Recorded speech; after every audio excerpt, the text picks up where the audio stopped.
Mega Man, aka Rockman in Japan, aka the Blue Bomber, aka... After all this time, you find out it's pronounced me gay man. is a series about this little blue guy here. He can jump, and he can shoot, and he jumps and shoots. And it's a pretty good game. It's a series that has spanned many sequels, many spin-offs, and many prequels, but has stayed relatively simple when it comes to story. But in the year of 1996, when the Mega Man series transitioned from Nintendo to the Sony PlayStation, Mega Man would see a shift in many different ways. Because Mega Man 1 through 7 were very simple games. All you knew is that you were this guy right here, you could jump, you could shoot, and you ran this way. The story was that you were a robot trying to stop this guy's rival, whose name is Dr. Wily, but it's spelled like this, so it looks like Willy. Anyway, but when it was announced that there would be a Mega Man 8, everything changed. And not only would Mega Man 8 have super smooth gameplay and anime film-style cutscenes, but it would be the first game in the series to implement voice acting. We were finally gonna get to figure out what Mega Man, pictured here, sounded like. So come back with me. You're a kid in 96, you go to Toys R Us to pick up your copy of Mega Man 8, you bring it back home, then you put it in the PlayStation, wait for the really loud noises to be over, and then you wait in anticipation to hear that golden voice come out of Mega Man. Here it comes. Hey, Zack! Why must I fight you? We are not enemies! Shut up!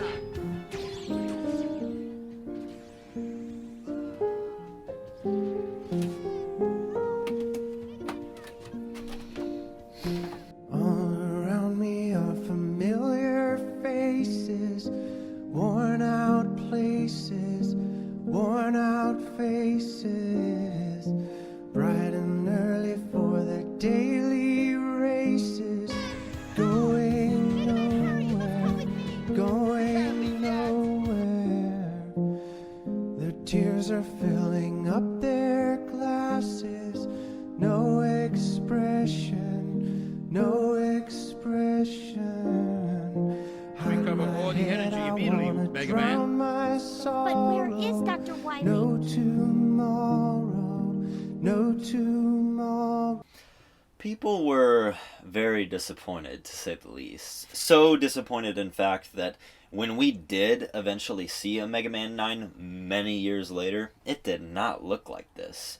In fact, it actually went back to the old style that were on the NES. Oh my god, this is amazing! And I'm having my beer and I'm smoking my cigarette and I'm just, oh my god. And then I hit start to start the story and then there's Mega Man riding on Rush and he's like in rushboard mode and he's flying along towards this building and then Bass comes in and he's hovering there looking all badass and Mega Man looks him in the eye and he says, Bass, why must I fight you? And I almost cried and these two started laughing so fucking hard. It was heartbreaking for us too.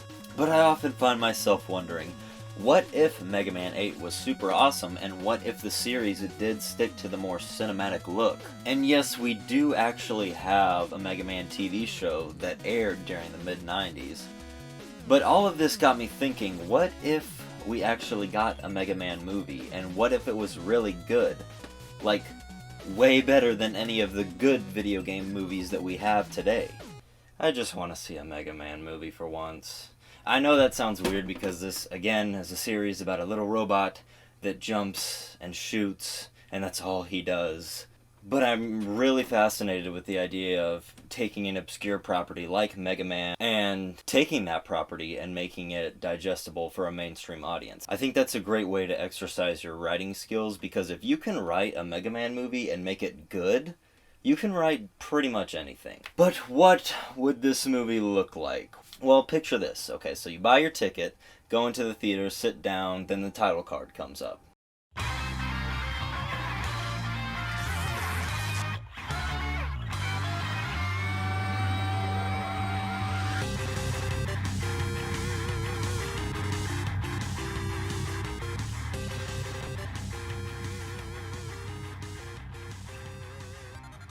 I think a really interesting setup for a Mega Man movie could be starting out with our main antagonist, Dr. Wily, and one of our main protagonists, Dr. Light. both working for the same robotics company that they built from the ground up, where Dr. Wily is more of a commercialist. He thinks that every robot should be the same, look the same, operate at the same quality, and this creates a Ford versus Ferrari dynamic. There's nothing wrong with Ford. They do mass-produce cars, where Ferrari, which was seen more as a family business in that movie, they produced way less of them, and they were way more unique. And I think this could be the conflict that drives both of them apart. And then, for some reason, Dr. Wily blackmails Dr. Light, and Light is fired from his company, left with nothing but a box of scraps and the only other dream he had, which was being a father.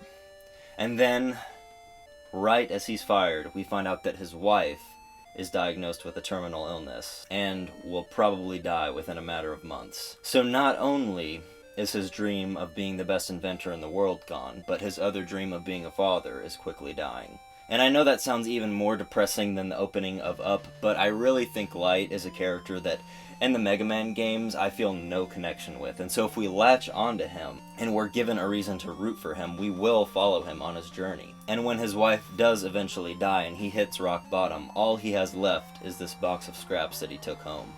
And this is where he gets the idea that if he can't have a child, he can just make one. Enter Roll, who in the Mega Man games is seen more as a maid/housekeeping character. I think it would be a way more interesting dynamic if Roll was given the role of Dr. Light's daughter. And as the two of them bond and become closer, the world around them can become much darker as Dr. Wily, who has now taken over Light's company, is mass-producing these faulty and defective robots that are now policing the streets however they see fit. And I think it should be Roll who suggests the idea for Mega Man. And that is how we can end the first act. Where would the story go from there? I don't really know. I like the idea that maybe this setup inspired you if you're a writer, or if you like Mega Man, or both. Maybe you'll finish the idea. Maybe you thought this was the stupidest thing you've ever heard in your entire life, and you changed the idea. Either way, I win because I would love to see a Mega Man movie, and I think it's just good to inspire people to create their own ideas. Originally, I wanted to do an entire Mega Man pitch, but I don't know anyone on planet Earth that would want to sit here for 30 minutes and listen to me pitch you an idea of a movie that's never gonna happen. I just really wanted to talk about Mega Man. I know it's not the most popular series, and if you haven't tried it, I do highly recommend giving it a try. And while I wanted to make this a sub-series about me pitching different types of movies to you guys, I like the idea more of me taking an obscure property like Mega Man, like Metal Gear Solid, like Power Rangers, any of those things, and pitching a movie that could be digestible for a mainstream audience. And then it will be up to you to finish that idea. Also, last thing before I go, on my Twitter I will be having a giveaway on this bad boy right here. So if you want info on how to enter, this is my ad right here, Trash Boat Movies. Honestly, if you enter, your chances of winning are super good. I don't have a huge following, so chances of winning, honestly, better than your chances of pre-ordering a PS5. So, that'll do it for me on this video, and I will see y'all next week.